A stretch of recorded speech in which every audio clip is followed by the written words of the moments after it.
Assalamualaikum warahmatullahi wabarakatuh. Kami dari kelompok Sumatera Utara ingin membawakan cerita tentang legenda Putri Hijau dari Delhi, Medan. Sekitar abad 15 dan 16 Masehi, berdiri kerajaan di daerah Medan, Delhi dengan istana yang diberi nama Istana Maimun. Sultan Muhayyad Shah adalah raja dari kerajaan Melayu. Beliau memiliki 3 orang anak. Anak pertama bernama Mambang Jazid, anak kedua bernama Mambang Khayali, anak ketiganya bernama Putri Hijau. Ketiga anak ini memiliki kekuatan yang hebat. Mambang Jazid mampu merubah dirinya menjadi naga. Mambang Khayali mampu merubah dirinya menjadi meriam. Dan Putri Hijau mampu mengeluarkan cahaya hijau dan indah saat malam bulan purnama. Namun, ada kelebihan lain yang dimiliki Putri Hijau, yaitu wajahnya yang amat cantik jelita, serta sifat yang ramah dan bersahaja terhadap rakyat, sehingga banyak rakyat yang menyukainya. Sebagai pemimpin yang bijaksana, Sultan Aceh yang mendengar penolakan pinangannya itu menjadi murka dan menganggap kerajaan Delhi telah menebar benih peperangan terhadap kerajaannya. Ratusan prajurit diutus Sultan Aceh untuk menghancurkan kerajaan Delhi. Namun, pasukan yang dikirimnya kalah telak oleh pasukan dan benteng pertahanan kerajaan Delhi yang terkenal kuat. Lalu Sultan Aceh membuat siasat licik, yaitu menembakkan meriam dengan peluru koin emas. Dan siasatnya itu berhasil.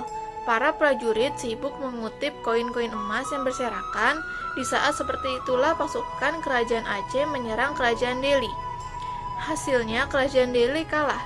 Namun, Mambang Khayali tak terima dengan kekalahan itu. Lalu merubah dirinya menjadi meriam dan menembakkan peluru dengan gencar ke arah musuh.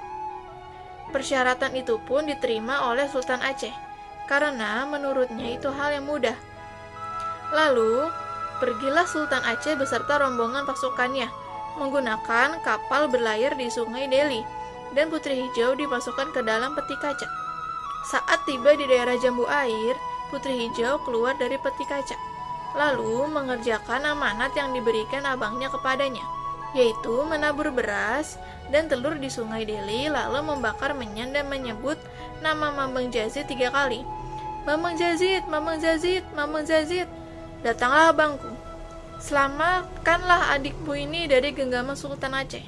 Tiba-tiba, sungai Delhi yang tadinya tenang berubah bergemuruh.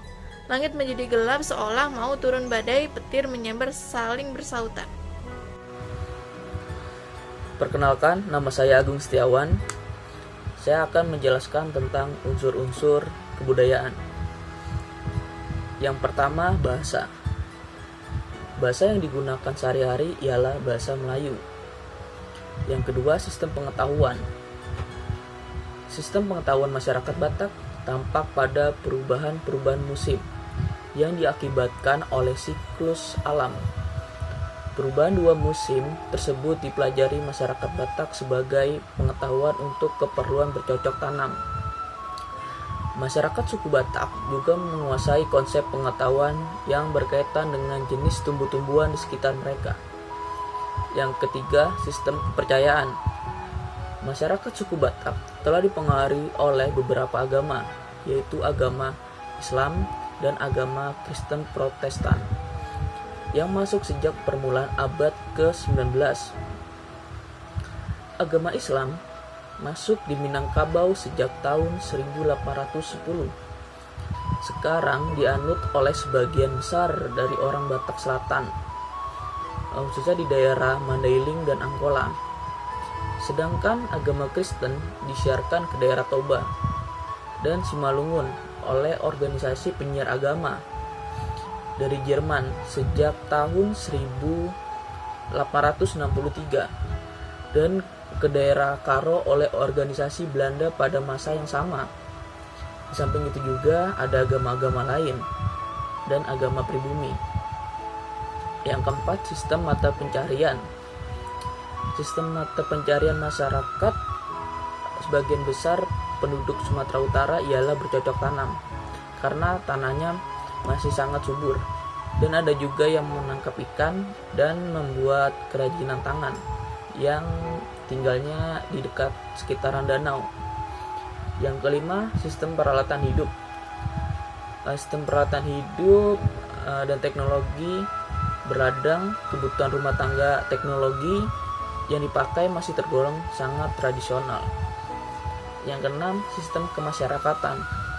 Sistem kemasyarakatan di Sumatera Utara sangat mengutamakan gotong royong atau malapus, kegiatan kerjasama untuk tercapainya hasil yang diinginkan.